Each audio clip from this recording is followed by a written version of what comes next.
Militar, saka, puti, red! Militar, saka! Nagikan pa sa nagkanilaing lugar ang miapil sa marcha protesta. Pagdumdum kini sa Human Rights Day nga iselebrar ugma Disyembre 10. Bit-bit ang nagkanilaing placards. Mga kaigsunan, aniya din karon sa inyo ang atubangan ang mga lakbayanis naglagikan pa sa nagkalain-lain na probinsya.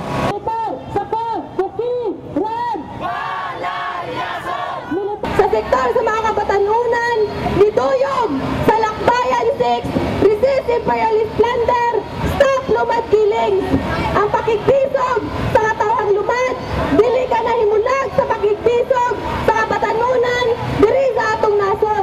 Anaa sa kapin usa ka gatos ka tawo ang misalmot aron ipagawas ang ilang mga kaaligutgot sa pagdumala sa atong panggobyerno. Sagol ni siya no, kalabanan mga lider sa mga organisasyon, sa mga komunidad ug halo-halo ni siya multisektoral na ay mga kababainhan, na ay mga kabataan, na ay mga teacher, na ay mga taga-komunidad no, mga urban poor, mga professional ug uban pa no.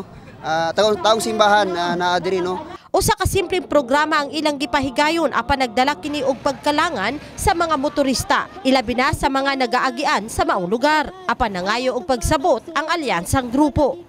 Siyempre nagahangyo ta no nga gamay nga pasensya pero para man ni sa ato ang tanan og dili lang sa pipila. So nagaawag ko sa kita sa ilaha na suportahan ang ato ang lakbayan o kana lang ang mamahimo nilang suporta sa ato gamay nga pasensya alang sa ato ang mubong programa diri sa Plaza General Santos. Nahuman nga hapsay usab ang maong rally. Jen Solis, Brigada News.